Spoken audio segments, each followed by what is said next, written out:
meie vaimsetes eludes on erinevad etapid, erinevad hetked. Võib-olla sul on niisugune etapp, et kõik läheb hästi.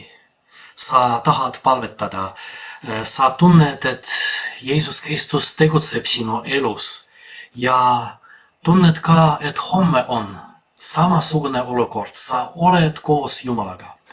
Aga võib-olla on teistmoodi. Elad nagu pilves, nagu udus. Sa ei tunne mitte midagi.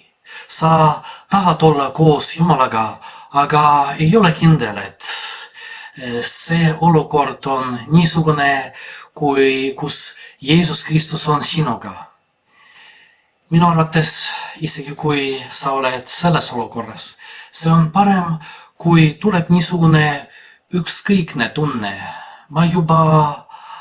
Mind juba ei huvita, kas ma olen koos Jumalaga või mitte.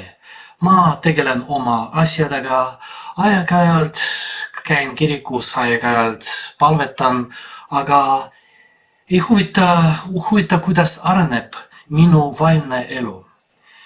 Võib-olla see kolmas variant tuleb sellest, et väga kaua aega olin pilves.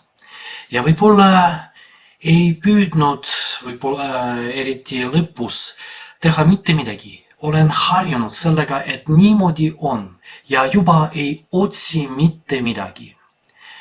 See on tõesti kõige halvem olukord, sellepärast, et kui inimene juba ei taha liikuda, tal piisab sellest, mida ta teeb praegu, võib-olla ta palvetab, ta käib kirikus, aga see on pigem harjumus. No ma pean seda tegema, aga tegelikult ma ei oota juba mitte midagi, et toimuvad muudatused minu vaimses elus ja elan niimoodi.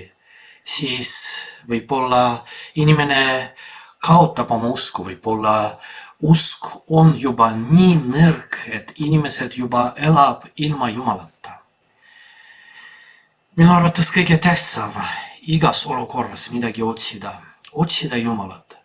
Kui ma elan koos temaga, kui minu palvega läheb hästi, siis ma tänan Jumalat ja otsin teda veel rohkem.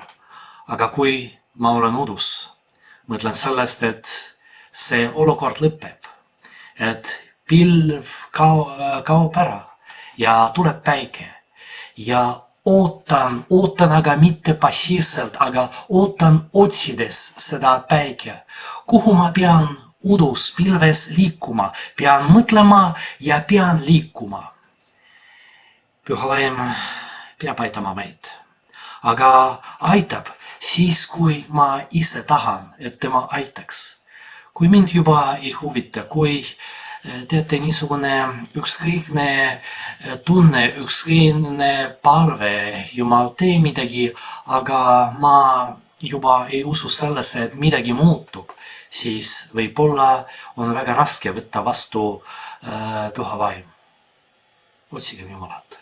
Otsigem eriti, kui meil on raske, kui me ei tunne mitte midagi, otsigem, Jumal tahab olla koos meiega, ta saadab meile Püha Vaimu kogu aeg, aga ma pean liikuma, pean tahtma olla koos Jumalaga, siis ma olen koos temaga.